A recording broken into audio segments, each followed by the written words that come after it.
Bien, vamos entonces a conversar de inmediato con el doctor José Tello Alfaro, experto en temas electorales y exministro de Justicia. Doctor, muy buenas noches. ¿Cómo está usted? Ricardo, muy buenas noches y por tu intermedio un saludo a todos los televidentes de TV Perú.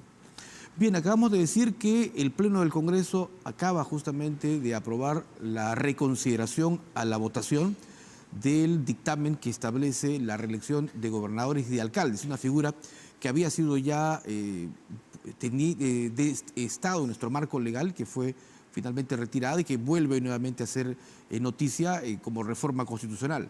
Claro, tenemos nosotros que ver la exégesis de todo este tema y si retrocedemos vamos a encontrar que esta reforma sea después de la elección del 2014, que fue la última elección a nivel subnacional, es decir, regional y municipal, donde hubieron, reelecciones. ¿Ya? En el año 2015 entró el tema y fue bastante interesante ver el efecto que genera hacia las elecciones de 2018, porque el jurado no se pronunció sino hasta que tuvo un caso en particular, que fue el famoso caso de Purús. Claro. Y tras ese caso es que el jurado define todas las formas en las cuales no opera la reelección inmediata. Por ejemplo, termina de aclarar que una persona que ha sido revocada, un alcalde que ha sido revocado o que ha sido vacado, simplemente también tiene el impedimento, porque lo que cuenta es cómo fue electo. Entonces, o sea, ¿bajo qué norma fue electo? No, la norma, lo que pasa es que porque todos han sido electos bajo la norma que establece la no reelección. Claro, en el 2014 fueron electos bajo la norma que sí permitía la reelección. Correcto. Por eso es que muchos Pero alcaldes, en la mitad del camino se modifica la cosa. En pleno partido se cambia la cosa. Claro, se da la elección, entran ellos en ejercicio del cargo en el año 2015, pero viene la reforma constitucional. Y cuando viene la reforma constitucional, se aplica lo que se conoce como la teoría de los hechos cumplidos, que es nuestra lógica, no la de los derechos adquiridos. Es decir, digamos, ellos tuvieron que ceñirse a la nueva norma. Claro, y simplemente, lo vuelvo a señalar, el Jurado Nacional de Elecciones en el año 2018, en el caso Purús, aclara ese tema del impedimento de reelección inmediata. Pero yendo al punto de lo que tenemos ahora, es la posibilidad, así como se revertió la no reelección parlamentaria, de, en este caso, permitir que el ciudadano, hasta en una ocasión, pueda reelegir a un alcalde que está haciendo bien su trabajo, porque debemos tener en cuenta de que en el caso de los alcaldes y gobernadores, son autoridades subnacionales, ellos tienen un mandato de 4 años y no de 5 años. Entonces, muchas veces el hecho de acomodarse a una gestión le toma entre medio año y 1 año para poder hacerlo. Entonces, realmente 3 años de gobierno puede quedar corto. Y además también algo muy importante, el elector peruano, y lo digo con cifras, es un elector que aprendió a no ser reeleccionista de manera general. Claro, saltan casos en Lima, particularmente acá, Los Olivos con un reeleccionismo muy marcado, Chorrillos un reeleccionismo muy marcado, Lurigancho, Chosico un reeleccionismo muy marcado, pero Magdalena también, y en ese momento también como alcalde metropolitano Luis Castañeda del Ocio, ¿correcto? Entonces, nosotros vemos figuras que eran emblemáticas, visibles, pero realmente el tema de reeleccionismo a nivel nacional, a ver, las cifras de reelección de alcaldes distritales en todo el país alcanzó la cifra de 17%. En el caso de los alcaldes provinciales, 10%. Iba en descenso, Iba en descenso porque en las elecciones anteriores, la del 2010 o la del 2006, las cifras fueron mayores. ¿Usted siente que los alcaldes y los gobernadores en este último periodo han aprendido más, han aprendido la lección más rápido, han tenido mejor desempeño en cuanto a la distribución económica, al gasto? Yo creo que eso lo debería, básicamente, más allá de ver gestión por gestión, yo creo que el sentir de la población respecto a sus autoridades sería un buen indicador y por eso sí considero de que va a haber una sola reelección y se debe justamente levantar este impedimento constitucional. Lo que yo he visto, a diferencia de años anteriores o de periodos anteriores, es menos gobernadores y alcaldes procesados por corrupción. Es algo positivo. Sin duda. Pero además también hay que ser bien claros en algo. Estamos más atentos. Claro. Tenemos mayor participación de la Contraloría, mayor participación del Ministerio Público y la prensa que está haciendo muy bien su trabajo, aunque a muchos no les agrade la idea, pero es importantísimo que la prensa esté ahí y que sea vigilante, porque de alguna u otra manera es su rol. Y es también como el ciudadano está informado y también toma posición respecto a estos casos. Si bien hay algunos municipios que no han gastado todo y que incluso hace poco, ayer o anteayer he visto en los diarios que están poco más del 25% estando ya en el mes 6, hay otros que sin duda sí, o varios municipios o un gran porcentaje de municipios y gobiernos regionales han gastado el año pasado más del 90%. Sí, el promedio va así, es altísimo, porque en rigor el gobierno regional tiene mucho gasto corriente. Ahí también hay que ver un poco lo que es la calidad del gasto, porque tiene mucho gasto corriente, paga mucha planilla. Y es normal, porque por ejemplo, educación, salud, ellos lo tienen a cargo, por justamente en este caso la descentralización que se ha dado y obviamente el hecho que hayan asumido competencia del gobierno nacional.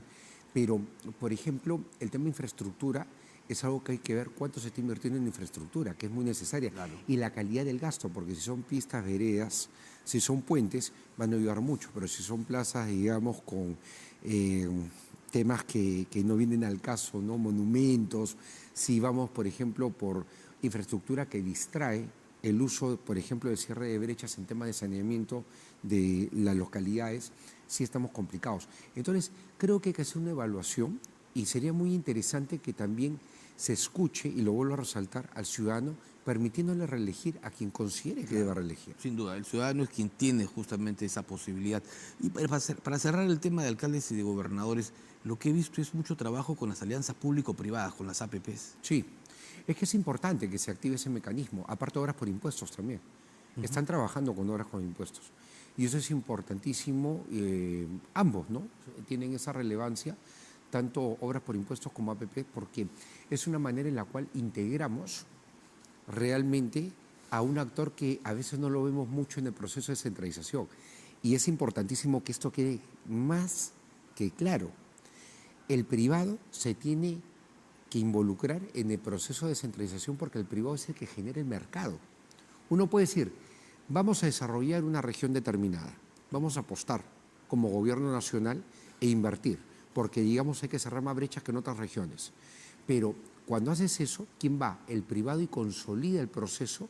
¿Por qué? Porque si le colocas como gobierno nacional y obviamente trabajando también con el gobierno regional y los gobiernos municipales, infraestructura, encuentra el espacio para desarrollar un mercado. Y el mercado se gesta solo, en la inversión privada.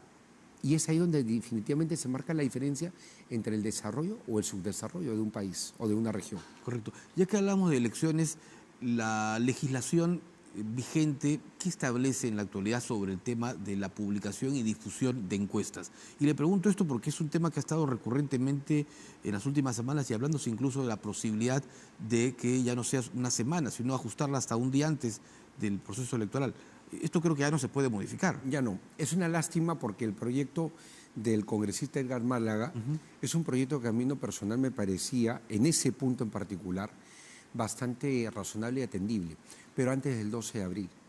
O sea, que hubiese sido norma vigente antes del 12 de abril, que justamente entró en rigor la intangibilidad normativa, que es el impedimento de cambiar leyes electorales un año antes de la elección. Entonces, ¿a qué va mi comentario? Mi comentario va al hecho mismo que nosotros, si tuviéramos esa posibilidad de 24 horas antes de la elección conocer por encuestadoras serias cómo va la intención de voto, no desperdiciarlo.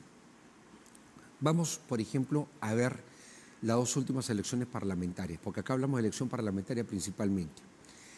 La elección del año 2021 significó que de todo lo que se emitieron, todos los votos que se emitieron, 2.300.000, es decir, el voto de 2.300.000 peruanos aproximadamente, no tuvo representación en el Congreso.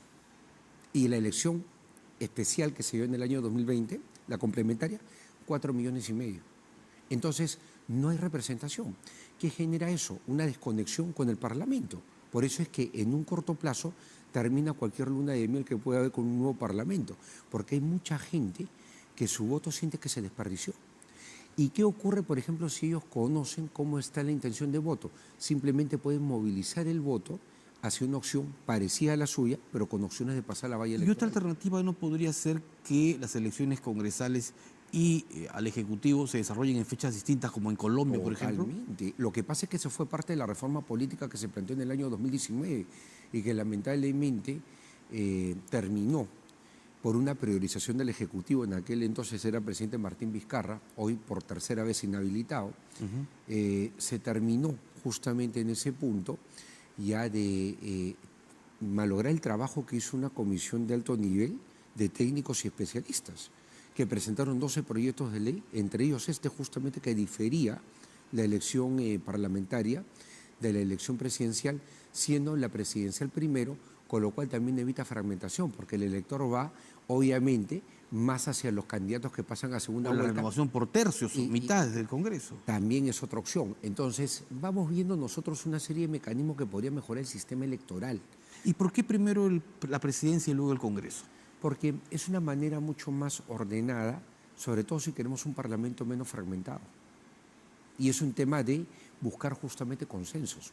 Se logran mejores consensos y el parlamento puede llegar con una cohesión que permitiría para quien gane la elección acuerdos que le den gobernabilidad y más estabilidad. Porque, a ver, la estabilidad que se tenía, digamos, hasta hace algún tiempo, se rompe un poco desde el año 2016 con la presidencia del PPK y con un Congreso totalmente contrario. Sí. Y hemos tenido así de tumbo en tumbo. Desde ¿no? el gobierno de Pedro Pablo Kuczynski, y hay que ser bastante claros, el país ha ido en debacle en lo que se refiere a institucionalidad. Él es uno de los causantes, si lo queremos ver, de todo este proceso nefasto en el cual terminamos, pues, literalmente con esta crisis de institucionalidad y de carácter político que tenemos el día de hoy. Pero también quiero, por ejemplo, entrar a agregar un elemento que es fundamental. Hay que empoderar a los partidos políticos. Por ejemplo, los parlamentarios que renuncian al partido político, a la bancada a la cual pertenecen, deberían dejar la curul y que venga el accesitario.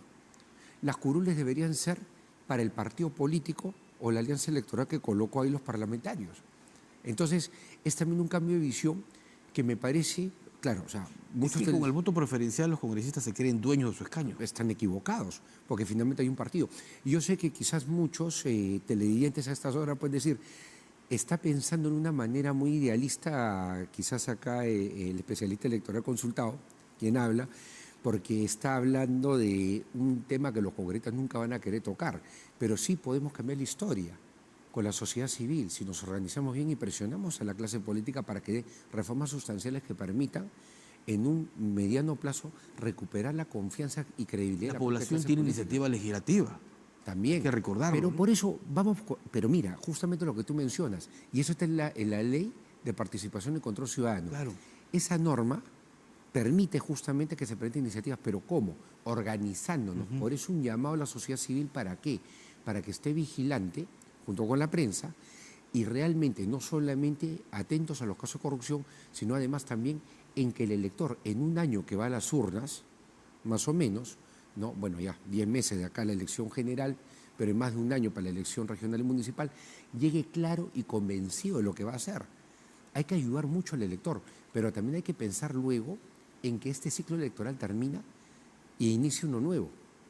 Y en esta etapa inicial, después de las elecciones que deja un proceso electoral, o en el caso del próximo año, 3 procesos electorales que se van a dar, ya se tiene que justamente modificar la normatividad y acondicionarla para mejorar justamente el performance electoral del país. Y quiero hablar de las 3 elecciones, ¿ah? Son las generales, las regionales y municipales, pero también las elecciones de centros poblados que son en el mes de noviembre del año 2026. Sí, sin duda. La elección congresal es la más cercana. Estamos a un mes exactamente, ¿no? Termina la legislatura el 15, o sea, debe terminar este fin de semana. Pues, lo más probable es que se amplíe 1 o 2 semanas más, probablemente. Pero luego de ello ya se están barajando los nombres. El diario El Comercio ha publicado 2 nombres. Somos Perú estaría liderando el próximo Congreso de la República. Y tiene cierta lógica, porque tanto Alianza para el Progreso como Fuerza Popular tienen visibles candidatos, bueno, no hablemos de candidatos, hablemos de figuras nacionales que podrían ser en su momento candidatos a la presidencia de la República. Entonces habría que ver cómo va la cosa, porque definitivamente el último año de gestión en el Parlamento tendría que ser, o sea, para las fuerzas políticas que integran la mesa parlamentaria, algo beneficioso y no una complicación en lo que se refiere al desgaste que ya viene teniendo el Parlamento y el proceso electoral, donde ellos podrían, en lugar de avanzar, verse perjudicados si es que las cosas no van bien o hay mucho problema en el Congreso de la República, porque es muy visible la presidencia. Claro, sin duda. Y ahí habrá que ver y hilar muy fino en el tema, sobre todo de la ley más importante, que es el presupuesto, porque ese es el presupuesto que le van a dejar al próximo gobierno. Al próximo gobierno, y lo más importante, o sea, claro, el cambio que se va a dar, pero también, sobre todo, pensando en lo que tenemos nosotros por delante, que es un proceso electoral donde también hay que tener bastante cuidado desde el Parlamento, Claro. porque de hecho que la población no puede ver en algún momento, pues, que las autoridades parlamentarias, en este caso congresistas, bueno, vayan, como se dice, hace poco se cuestionó a hacer campaña política con recursos públicos. Se estuvo tocando el tema de neutralidad hace algunos días. Esperemos que todo esto, pues, o sea, se maneje mejor. Será motivo para seguir conversando. Muy Así amable, es. doctor José Gracias. Tello, muy gentil, muy amable por estar con nosotros. Gracias. Experto en Derecho Electoral. Vamos a una pausa y retornamos aquí en TV Perú en Diálogo Abierto.